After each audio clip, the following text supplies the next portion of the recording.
Hey everyone, let's get the show started. Welcome to our DevOps office hours. It is October 26th, 2022. My name's Eric Osterman, and I'll be leading the conversation. I'm the founder and CEO of Cloud Posse.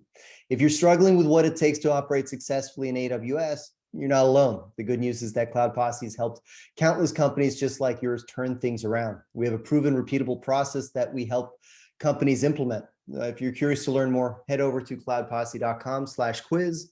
Again, that's cloudposse.com/quiz to take the first step. For those of you new to the call, the format's very informal. My goal is to get your questions answered today. So feel free to unmute yourself at any time if you want to jump in and participate. If you're tuning in from our podcast or YouTube channel, you can register for these live and interactive sessions by going to cloudposse.com/officehours. Again, that's cloudposse.com/officehours. We host these calls every week. Our call today is recorded. We'll automatically post a recording of this session to our YouTube channel. Yes, automatically. So if you enjoy our content and want to support the channel, please hit those like and subscribe buttons. Just go to youtube.com/cloudposse. Again, youtube.com/cloudposse. So announcements. I'm pretty light on announcements today, but here's what I got. So the first one is something I'm really excited about. If you are a Spacelift user, a few days ago, they released a very minor feature change, probably one line of code or something, but it makes all the difference. So looking at this pull request here, this is changing the cluster size for a demo from a desired size of 3 to 4 in our case. The default is 3, which is evident if we were looking somewhere else. So when that happens, our policy is to check every affected stack, every affected Terraform root module that could be affected. Previously, it was binary. A check would fail, like the Terraform plan fails, it would be an X, and it succeeds for any reason, it would be a check mark, a green check mark, including no changes. And that really sucks when you have possibly a larger blast radius that gets checked here. So what's really awesome is this one change here results in us seeing that there's no impact on our ACM certificates, no impact on backups, no impact on Datadog, no impact on the ALB controllers or AWS node termination handler, etc. And coming down here, oh, okay, here we start to see, all right, so it looks like there is some impact for some reason on S3 access logs. That probably means that there's some unconfirmed change out there that hasn't yet been applied. And if we were to merge this pull request, now we know these are specifically the affected stacks by this change. Then one can do other things like policies, of course, but there should never be more than 1 or 2 or something like that affected stacks. So any questions on this feature?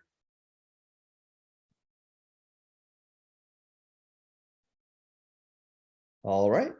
Next, here were some that were shared with me. One is that, hey, if you're managing an organization with ClickOps, AKA Control Tower, then this would be a great way to rename all the AWS account email addresses centrally to clean them up. Now, in organizations that have been on AWS for a long time and have a mess of email addresses, it was a real pain in the butt to log into each account and reset that root account email address. Now you can do that programmatically. Our convention for root account email addresses is to use plus addressing. So you'll create like a distribution list like AWS or AWS notifications or something like that, and then use plus addressing for each account that goes over there. So that's easier now if you want to do it with ClickOps. Another one is that AWS Batch now supports running the workloads inside of a EKS cluster. If you are a gung-ho Kubernetes shop, you might be scratching your head like, why do I need AWS Batch to do that? Like, that's like what Kubernetes jobs are for, or what's the workflow engine, I forget, that a lot of companies are using to manage workflows on top of Kubernetes. I forget what it's called. Anyways, that's probably what one would use instead. But hey, if you're already using AWS Batch and you have existing capacity in your clusters, you want to leverage maybe some policy controls you have in your clusters or resources, or maybe use Batch to operate on things inside of your EKS clusters, perhaps this is a good solution. Excuse me. All right. Anything to add to this?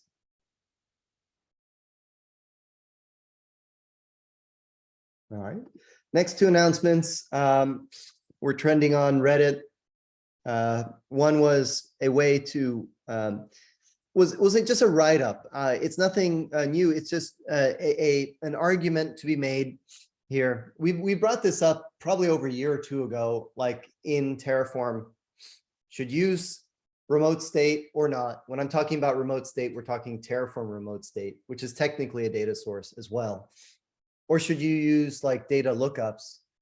And the argument this article makes is you should use the data lookups. And I forget right now why we were less bullish on this before. I think it might have been due to like count of problems or something, but those have largely gone away nowadays. So yeah, anyone have something to add? Anybody a strong advocate for or against data sources? Also, one nice thing to highlight is data sources now universally, at least the AWS ones, support a filter argument, so you can do a better job filtering. That was always a limitation previously of using some of the data sources. One thing I could add is that sometimes it's hard to, like there's some I guess types of data that will not get propagated through resources that you can connect to through data sources, right? So like, I don't know, maybe in your core stack, you define some tags or, you know, some bucket names or something like that. And you don't want to have to know those names off the bat. So it's a lot easier to get them from the remote state, although I guess you could store them in other places, perhaps in, you know, AWS parameters. But I think there are some situations where it's going to be hard to avoid. Yeah.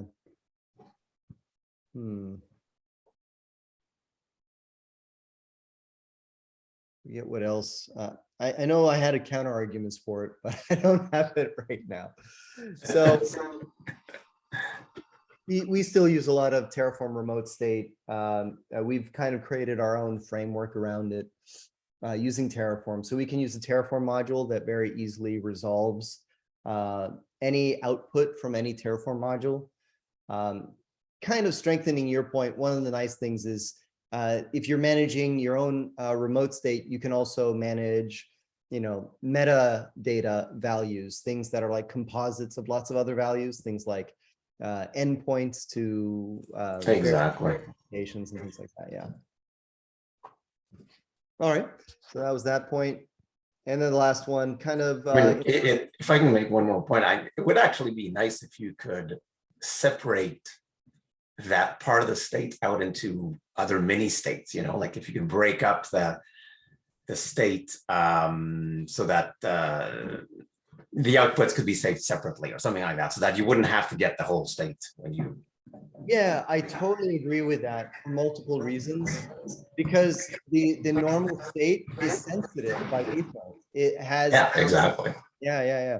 So it would be nice if by convention, Terraform physically stored it in a separate file.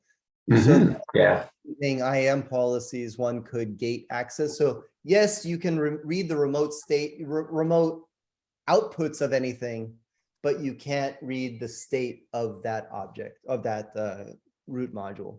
That would be nice. Yeah. Because right now it's all in the same JSON blob stored in S3. So the next one was a nice, if you will, cheat sheet. It's a little bit longer than a cheat sheet, but it goes over the most common types of operations you're going to want to perform using loops within Terraform. So how to filter a set of values, how to group a set of values, for example, and how to create transformations of those values, what he's calling mutations. So anybody who's doing a lot of Terraform, this is pretty straightforward, but maybe something you always got to go to Stack Overflow every time to look up. Any other announcements that I missed? That was a slow news week for me. The AWS console added dark mode. Ah, really? Okay, yeah, that's worthy of an announcement. And for the folks that do SQS first in, first out, they increased the limit, the throughput to 6,000 transactions per second. They Oh. doubled it. Nice. I pasted the links in the Zoom chat. All right, let me add those. Any other announcements, everyone?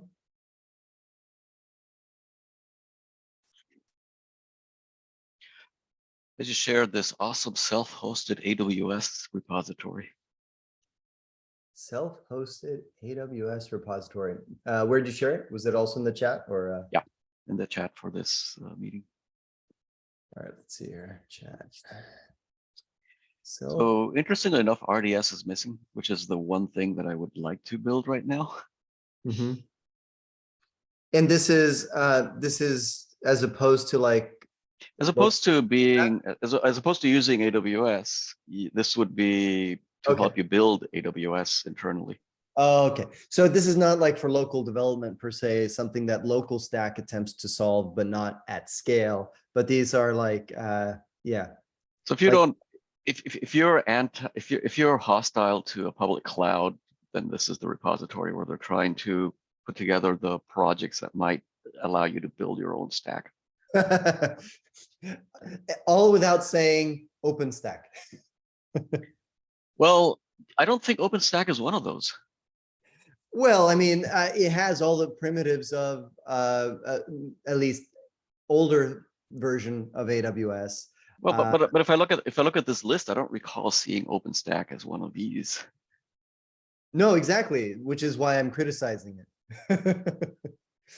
Well, I mean, OpenStack has primitives for EC2, has primitives for object storage, has primitives for volumes, has primitives for all those things, and it's self-hosted. the person who shared this with me told me like a week ago that OpenStack is dead. Okay, I do think so. I would also add that this list hasn't been updated in 4 years. Wow. Oh, yeah. That's a really interesting comment. Because that person is now operating on AWS. I don't know. There's been posts lately also. Who's the company that most recently came out and said they just moved onto bare metal again? Caused a little bit of a stir. I don't remember now. Anyways, there's always going to be some of these posts. I guess at a certain scale, it might make sense for some companies, but I can't share with you the name, but I know of other companies that are talking about it. yeah. It was Basecamp / 37 Signals. Yes, that was the blog one. post with drama. Yeah, that was the post I was thinking of. Thanks, Blood. You're like an extension of my memory. It's helpful. All right, so that was that. Under announcements, so that was done with announcements. So talking points. Well, first, let's answer one of the questions was in our community here. They're asking about how to enforce MFA in AWS if you're not using SSO, so traditional IAM users and groups. So Matt Gowie did post the correct answer here. If you're not aware, you can specify a condition that that requires MFA to be present. It gets a little trickier than this. Let's see if this is doing it. Okay. So one of the problems with this rule as it is, I believe, is the user cannot initially set up their MFA if MFA was not set up before. So you're going to need a more complex policy in order to manage that. I think we have some old module from back in the day when we used to do this, but these days we just use SSO. So if you look at this module, Terraform AWS IAM assume roles, and under main, here we define the policies you would want to enable to set up this architecture.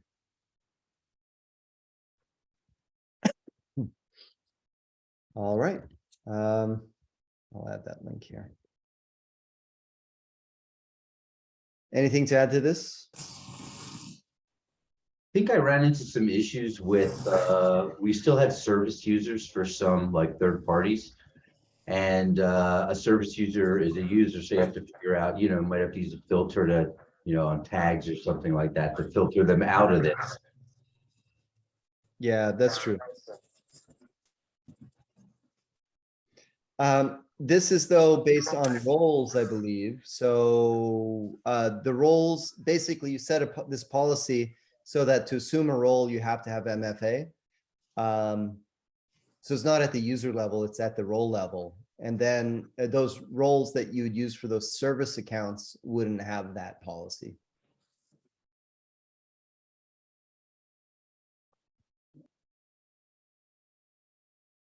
All right. Last question, or the question that I had is, anybody who was attending last week or just in general using Atmos, if you have any questions based on that, I'd be happy to try and answer those.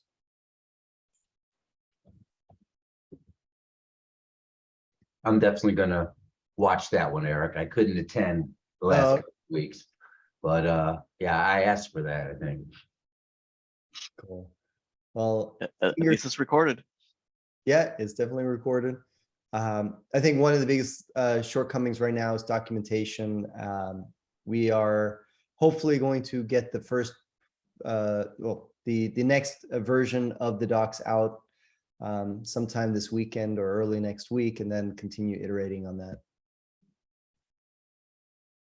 Hey, Sean, I just saw you join. Did you hear our answer for your IAM question?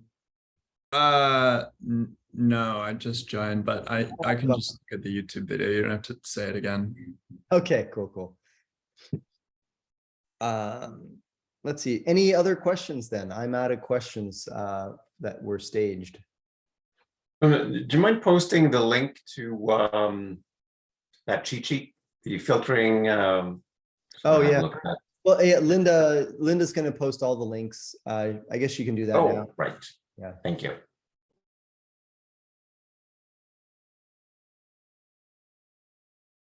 Cool. Any other questions for today? I just tried to Google Atmos cheat sheet. No cheat sheet yet. I do want to do that. It came up recently. RB brought it up just this week. We were talking about something else. So I think we'll be putting a cheat sheet together because even there's so many commands it supports that even we forget what it is. So. All right. Well, if no other questions, we did discuss another possible topic here. So we can see if it has legs. It's adjacent to everything else we've talked about before, but not totally in the same realm. Any home automation enthusiasts? Anybody using Home Assistant or things like that? Yes. Yes. Okay, good. Yeah, all right. What's your favorite thing about what you're doing about it or with it?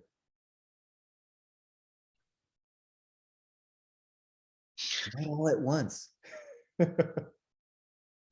Wow, this is a short discussion.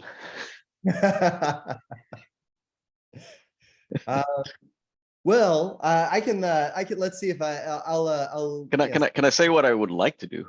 Okay. Yeah.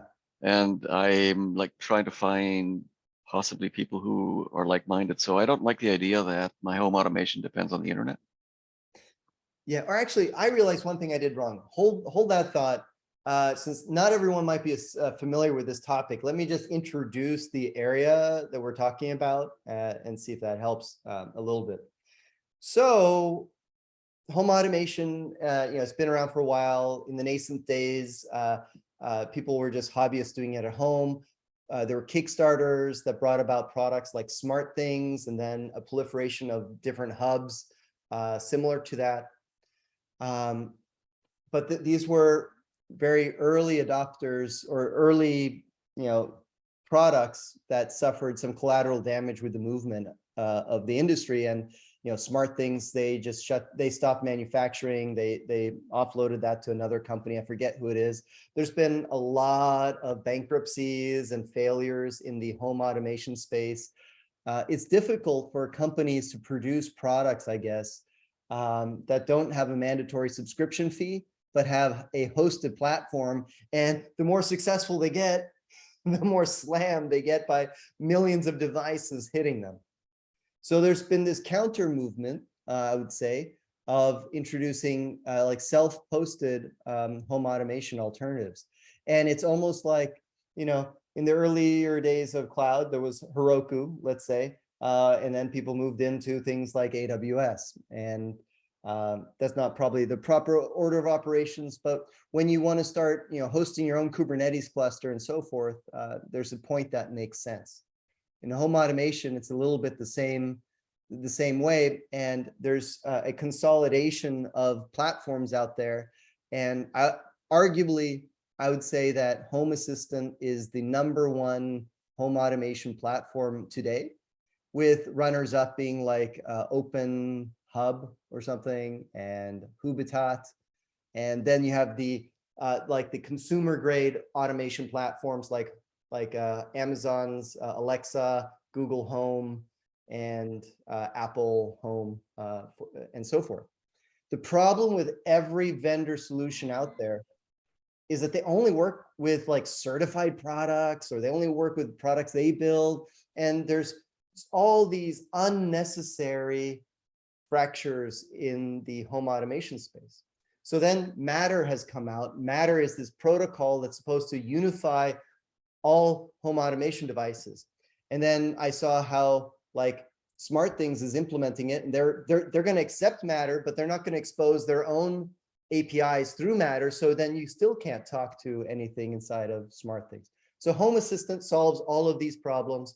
Home Assistant is the Kubernetes of home automation. You self-host it on a Raspberry Pi or somewhere at home on your network, and it can automate everything from your Peloton bike to your Tesla to your swimming pool to your air conditioners and ACs and Nest units and power switches and fans. There's nothing I haven't been able to automate yet with it.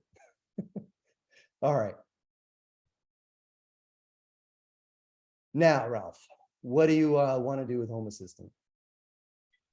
So I have some devices. Every device that I buy comes with a new app. Yeah, I hate that.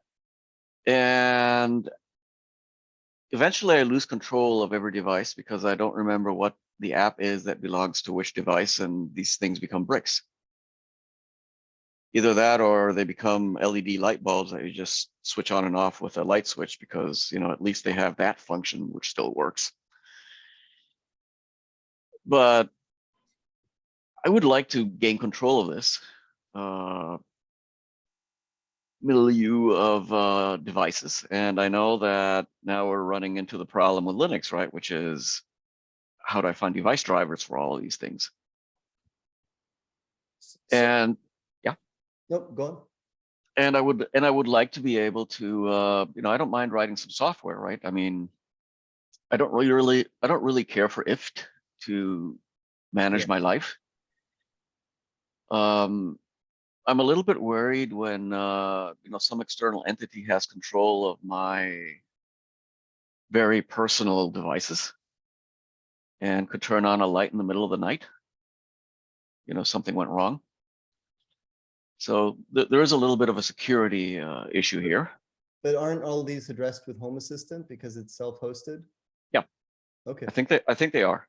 Okay. Now, what I don't know is how many of the devices that I have may already be hacked with Home Assistant. How do you mean hacked? You Well, that mean- I could actually control them. Oh, yeah. By default, I would assume that it is supported, unless you went with a really off-brand knockoff of some mainstream thing, but. Yeah, look at their integrations. They have Yeah. a whole list of stuff they integrate with. And I think that's the key to that I've noticed when working with Home Assistant is before you buy devices or you're looking to integrate, check if they integrate with Home Assistant and how well they integrate. It's a pretty well built out community, and you'll find a lot of people who've pretty much done a lot of the stuff that you're wanting to do already. And so the key is finding those devices that work well with it and then standardizing those in your house. You're going to find that some things are a little wonky that they just don't work as well, and you might have to end up swapping it out down the line for something else. All right, so let's make this more tangible. So here's my home, and here's what I'm doing with Home Assistant. First of all, it's turned a page. Like a lot of these open source home automation things used to look really ugly. Home Assistant has come out with a totally new refreshed UI that's pretty modern, and it's fully skinnable. There's even like Apple HomeKit skins you can get for it if you want to do that. But here's everything I have integrated, everything from iCloud, which needs to be reconnected, all my Roombas, the external services like AccuWeather, my Apple TVs, Bluetooth integrations, Bond, which controls my fireplace. This is on my Samsung TVs. Those are all connected. All of my Google Nests are connected with the wrong address, and Apple HomeKit, which is amazing. So you get everything into Home Assistant, and then every device, almost nothing supports Apple Home. Like you'll have a very primitive Apple Home experience if you are just trying to buy devices made for Apple Home. But when you use Home Assistant, I can expose almost everything in my entire home now to Apple Home. So that makes the wife very happy because it's very easy to use Apple Home. My printers, Peloton bike, Hue bridges, my sprinkler system, my electricity monitors, smart things for backwards compatibility, Sonos, Teslas, Spotify, all my routers and switches, even Zoom, Zigbee, and Z-Wave. So it adds up to hundreds, if not thousands, of entities and devices across all of this that can be centrally managed with automations. But get this, it's so easy to use these things if you are like in our industry and what we do. So there's a plugin to add Grafana. So I have now Grafana visibility into my house. That's awesome. So here you can see the precipitation over, the past year, the whole house energy usage coming from my Sense. This is the Raspberry Pi's throughput, so it's pretty low on that note. How we're doing on the CPU temperature of the Raspberry Pi and so forth. But cool automations that I've been able to do with this then is like, if the temperature in the server room gets too hot, turn on the AC. What I'm going to set up next is if my internet goes down on my router for more than 5 minutes, reboot the power to the router so that it will usually self-heal and recover if my backup route doesn't work. So that kind of stuff. Any questions? I was gonna say I also have integrations with Linode and DigitalOcean, and you can integrate those in. You can even put them on a panel to where you can turn servers on and off with the button. Interesting. I have seen there are companies that use this kind of for back office development and providing a dashboard. Yeah, there's a lot of cool automations. Like I've done some stuff where on certain days I have my bedroom light turn on at certain times and it wakes me up instantly without even an alarm going off. Yep. You can set you can do the geo circles around different places and have certain automations trigger based on geolocation as well. For like, if you leave, when you leave the house, you can have it automatically lock the doors turn lights off, all that stuff. You can Yep. do timers for lights, turning them off and on randomly when you're on vacation to make people think you're at home. Yep. All of that. All right. Well, Just out of curiosity, what's the overhead cost of setting up your I guess outlets and plugs and stuff like that? Has anyone ever costed that? Like, is it on average, I don't know, $20 per outlet or $50 or like what it are we is looking at here? prohibitively expensive if you have to hire an electrician to do it. But if it's very basic once you get the hang of it. So buying it and doing it yourself is going to be the cheapest route. Oh, I see. Yeah, the switch, like I went with Z-Wave. If I did it again, I would do Zigbee. But all the Z-Wave switches are about $35-40 each, and take about 5-10 minutes to install each. But yeah, that's running back and forth between the breaker box on top of it. How much time do you think it would take to set this up in with Home Assistant? It's a labor of love. It is. It's a constant never labor of done. love. Well, which means it's endless time. Yes, yeah, because there's You- endless things you can do with it, right? Yeah, you're No, always gonna be I- adding to it. I get that, but I'm like wondering, like the initial getting the devices that I have, which might be 10, to actually do anything. That's not. Right. No, I switched over 100 devices in one weekend from SmartThings to Home Assistant. It did not make my wife happy. I was unavailable, but I was able to do that. It So, does a pretty good job of auto discovering a lot of stuff and creating Yes. like default panels for you to play with too. So you can relatively get out of the box running within a couple hours easy. Agreed. I had Okay. never touched the Raspberry Pi before this. I had never, played with any of this before this, and I got it up in a few hours. I was pleasantly surprised. And Yeah. and to Oliver's point earlier, I haven't had to mess with any kernel drivers. I haven't had to mess with, any of that level things. Yes, you do have to get messy with configurations every now and then, but it's so cool. Like, there's literally visual VS Code running on my Raspberry Pi. So when I want to edit the configuration, I can just go to the VS Code and start editing that configuration. Yeah, I got mine running on Docker on a Mac Mini. So Yeah. you can it's very flexible. You can run these on the QNAS that they can run Docker on them. Yeah, you can do it. You see a lot of people do that as well. Yep. I have 2 questions. Yeah, go for it, Isaac. How much of it can be done with Terraform? And then the other one is, it's called Home Assistant, and I don't have a home. So if I live in an apartment, does anyone Yeah. do this stuff with an apartment? It looks like a lot of work. Yeah. You said that you picky on what you do. Like you could do a lot of the Hue lights because you have the wireless bridge. So you could use that for your light control. You just got to get picky on what you're going to do as far as how you're going to implement it without, changing stuff in your apartment. So it's still doable. Before I bought a house, I had an apartment. I replaced the switches in the apartment. I did what you said with the Hue bulbs. I replaced I put the August lock on it. Yep. I installed the Nest thermostats everywhere. So, I mean, you have to, some of it you might have to remove. Some of it you might just consider as a sunk cost or whatever that you lose when you move out. You are upgrading the unit for them, but. That A lot of things are plug in the wall or screw into a light socket kind of things that you can take with you. Yeah.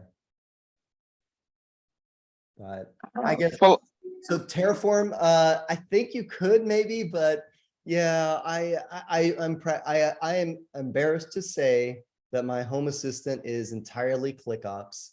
And I do have shame. When do you see Atmos supporting this? Yeah, we need to look into adding the add-on for that. Cool. Well, before I talk about this all day, I want to make sure we capture other people's questions. It doesn't have to be about this. AWS, DevOps, Terraform. Anybody think of something else they want to ask today?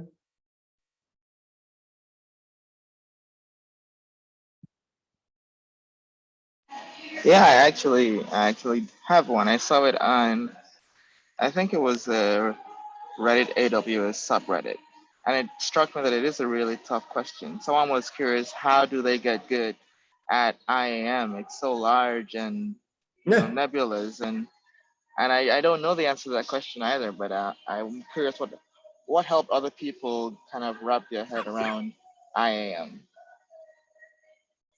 and its various parts. I wish I could, yeah, I don't have the answer. Trial and error. It would be really interesting. Is there a great IAM playground out there? That would be an interesting thing.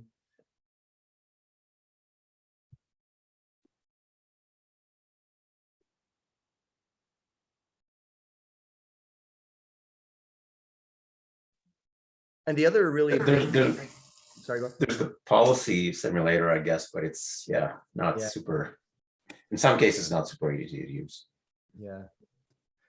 And I don't think that's the policies themselves have never been, and I'm just speaking from my own experience, the issue. Like, they don't seem all that hard, right?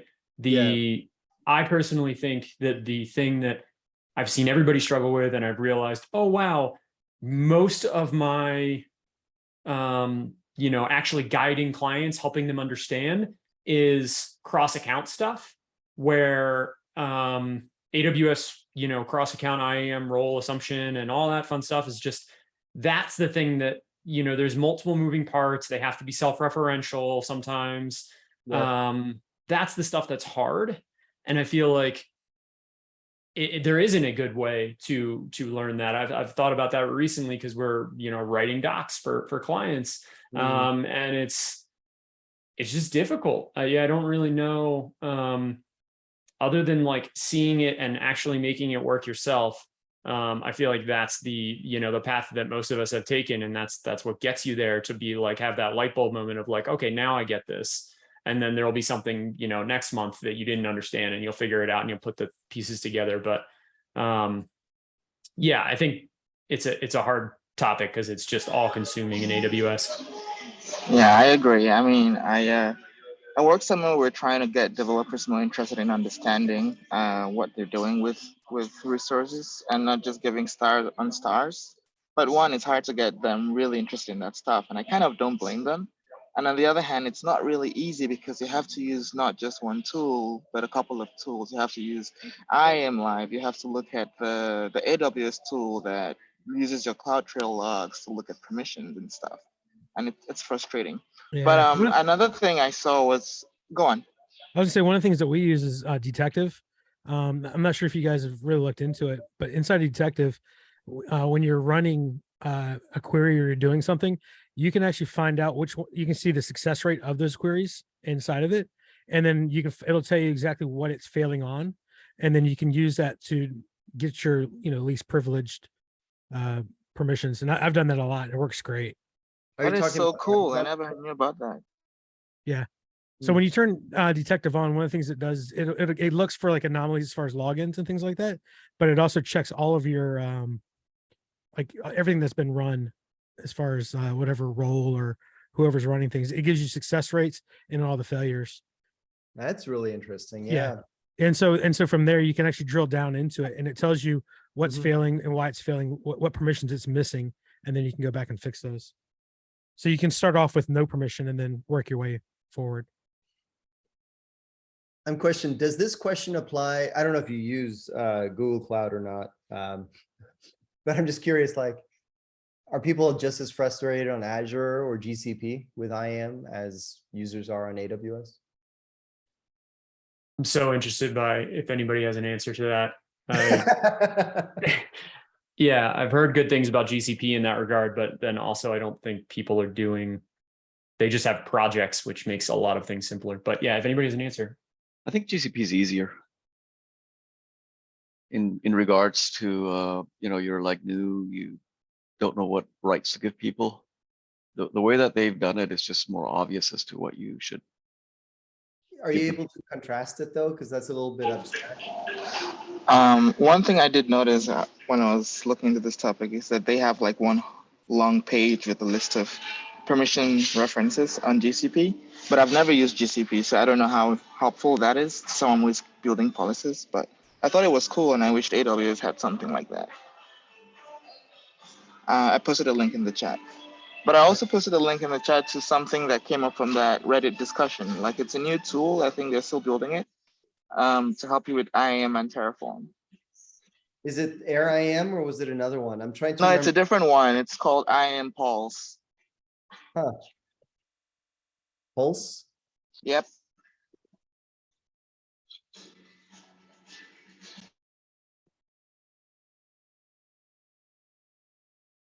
I haven't heard about this one. So let's see here. But this is not open source then. This is like a service itself. Yeah, I don't really know. I didn't have a chance to look into it, but yeah. I know there was another tool like Air IAM that came out, and it was really interesting how it worked. And it did not, maybe it is Air IAM, but what was different about this one is it did not require IAM Access Analyzer, Cloud Trails, or any of those things. And it just looked at the raw Terraform like requests or something, and it was able to deduce what permissions you needed.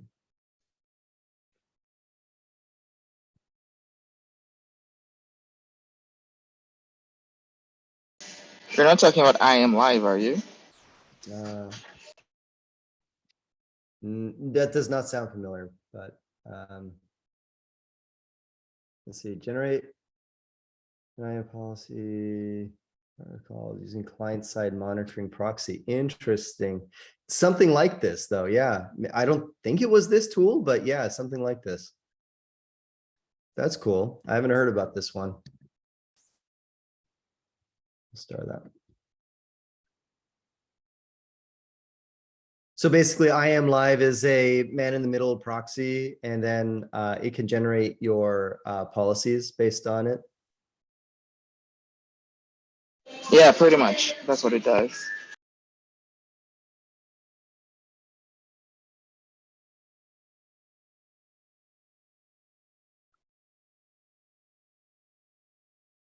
Yeah, cool. Any other questions for today? Anybody played with Mac OS Ventura yet? Yeah. Mixed results. The continuity with the camera is annoying. Haven't figured out how to properly do that. And I say annoying is my phone has a pop-up on like every 10 minutes and it's telling me to disable it or whatever. And I have to disable like 6 times before it to go away. So right now I feel like it's kind of buggy still. This is where you can use your phone as a external webcam. Yeah, you can use your and you can also use the microphone as well. No, I want to play with it. Yeah, the cool thing is when it works well. Like the it uses the wide angle camera, and the Belkin has come out with a mount that mounts to the top of your laptop, and it'll sit there, and then you use the wide angle camera, and you can do like a top down desk view. This solves the my phone has a better camera than my laptop problem. It does, and that's one of the reasons why they came out with it, is because the camera is way better, and so you can use like the center stage and all that stuff. Yeah, not only is it a better camera, it's just easier to point at things. Yep. But I mean, it's not bad. I feel like the iOS is also snappier as far as quickness. Cool. Is anybody waiting for the new I guess they'll be considered late 2022 MacBook Pros. I was just looking into them about a month or two ago, and I'm waiting, and I still haven't heard any news.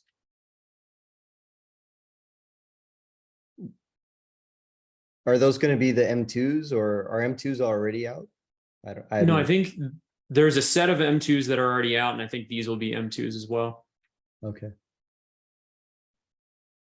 If anybody has an M2, be interested to hear if you like it or had issues.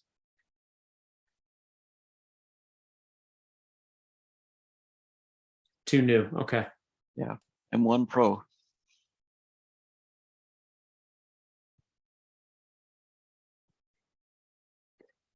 Is there a command that will let you somehow stream CloudTrail logs live? Or do you have to set up some Lambda that goes to Kinesis and a big, larger apparatus.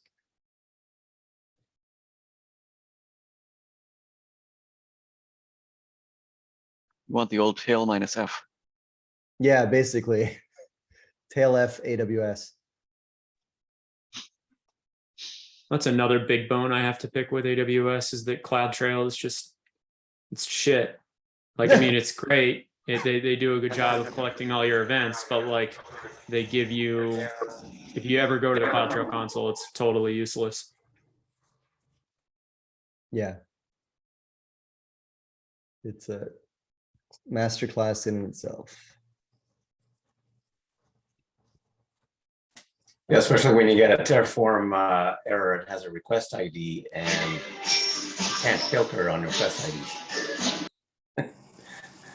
You basically have to look at all the events with that column. Yeah. Yeah, if they just Basic provided stuff like one that. service that was AWS request ID, that you could Yeah. look up those request IDs and like get information about them. The only reason you can use those is with support. Support's the only folks who can actually look up request IDs, as far as I understand. And then why that's so frustrating.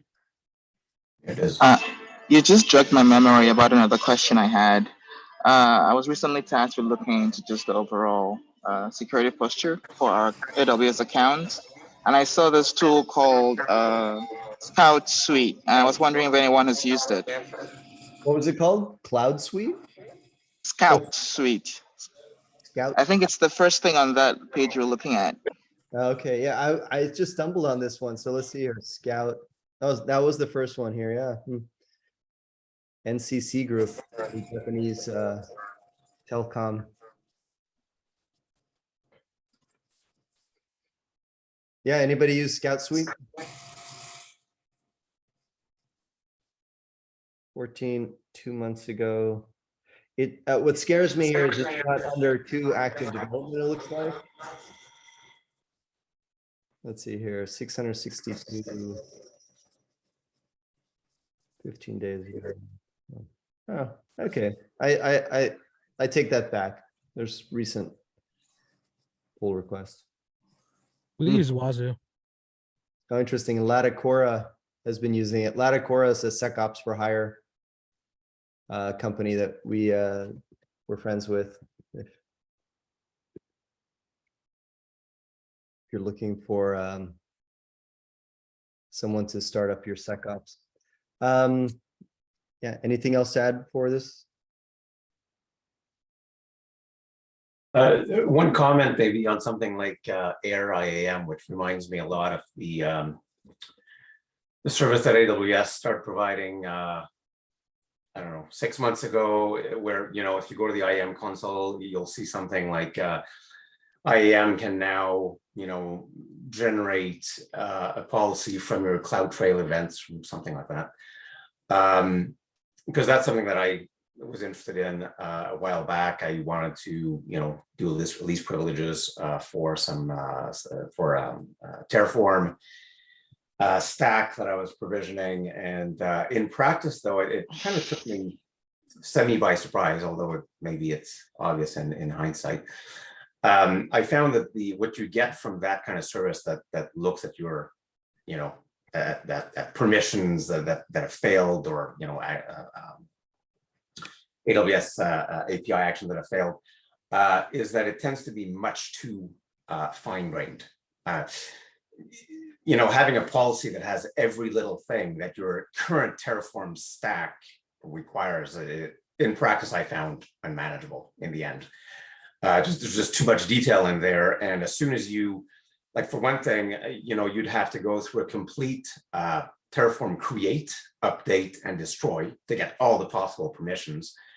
And then if you change one little thing somewhere, like a parameter, you know, for S3 or something, you'll be missing some. And then, so then what do? You have to go through that process again.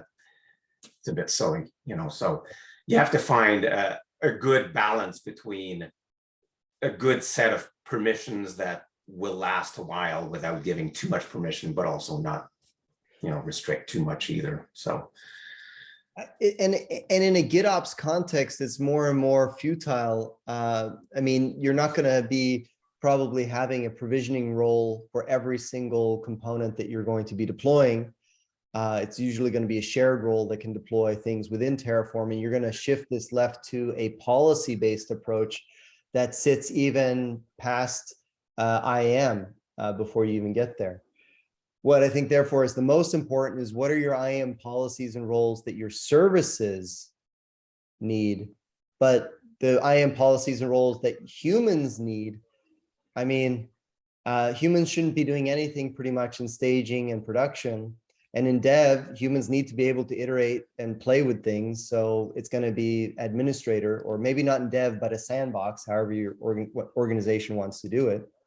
And then you're going to want to have policy controls instead at your deployment layer, which says that certain teams can do certain kinds of operations, like they can, change database characteristics, but they can't destroy databases. They can, deploy services to Kubernetes, but they can't destroy namespaces or things like that. So I think it's a somewhat lost cause and an antiquated approach to pursuing policies at the wrong level. Oh, I agree entirely. For the GitOps part, you're wasting your time. I was thinking more of the applications that the developers are writing. Okay. The policies that they're like helping them create fine-grained policies is still hard. Like I don't know who was commenting, but I had the same experience with the IAM access analyzer policy generation. It was also just too fine-grained for that purpose. So it's a problem that still needs to be kind of solved in terms of making it easier for developers. There isn't a good solution. Yeah, it makes total sense for that. Yeah. All right. Any final questions today before we start wrapping things up?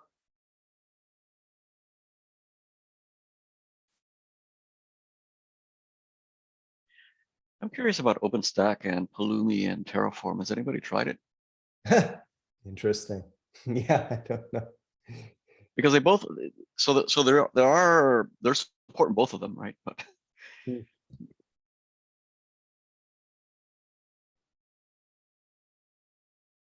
I like the idea of Pulumi in theory. Yeah,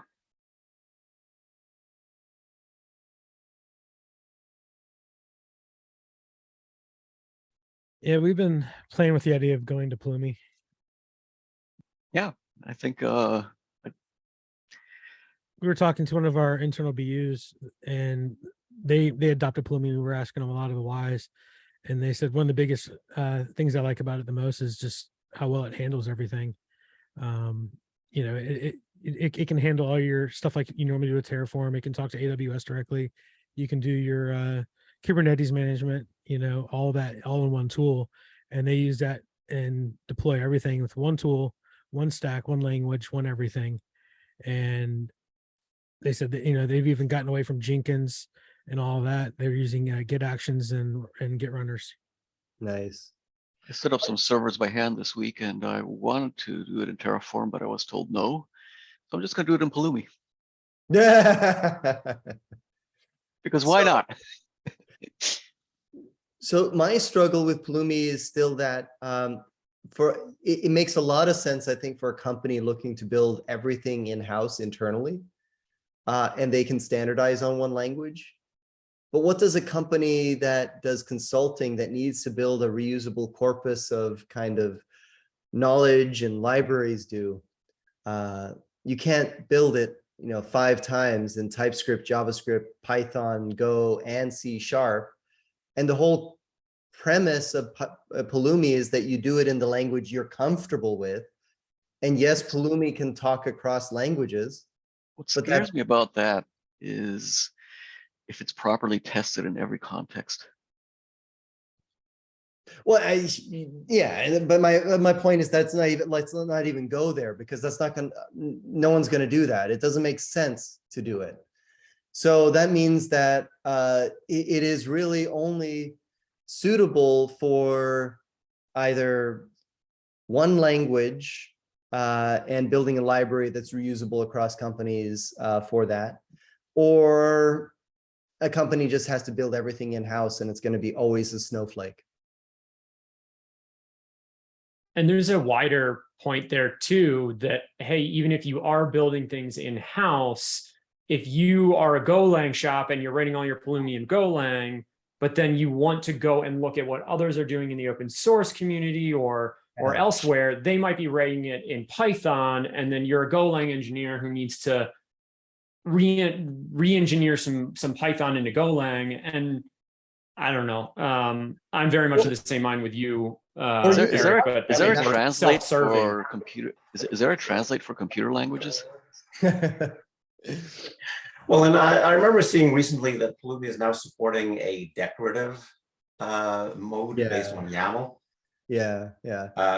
To me, that's really interesting, because I have to say, even with a background in software engineering, and I did software engineering for like 20 years, I still love the declarative aspect when it's not contorted with, complicated accessing of index 0, enabled and disabled resources.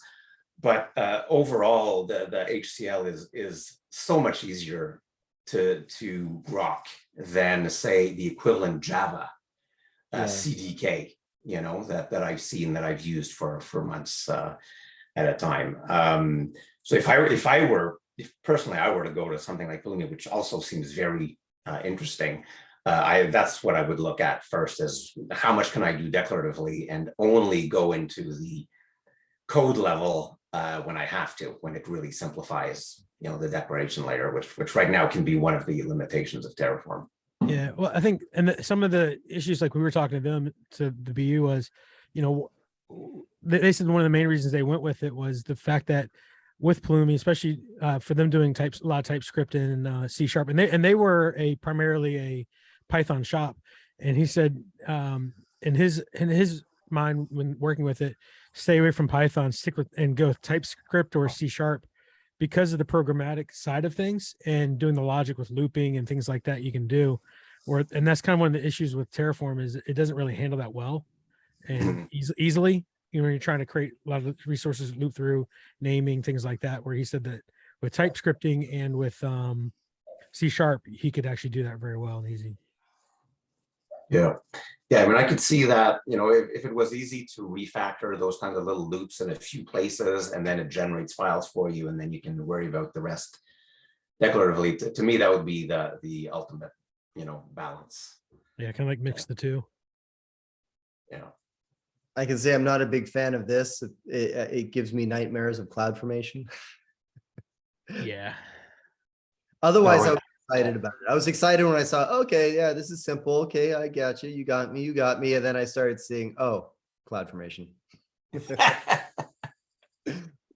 It is interesting if you were to have reusable components or root modules, and then you use the declarative syntax to actually invoke them. That looks interesting. But yeah, I'll say one thing about Pulumi is that I'm now a little bit, it sounds like it's kind of a dumpster fire of a company in terms of like internally, like they just lost all of their DevRel people. And at HashiConf, they were posting posters and were like actively doing like kind of guerrilla marketing stuff, which kind of gave me a bad taste in my mouth. And I don't know. I'm also like not for them, so like I'm totally biased. But yeah, I wasn't happy with those things. That's funny. Yeah, I could totally see a world though where this works with the declarative interface works with Atmos. Just saying.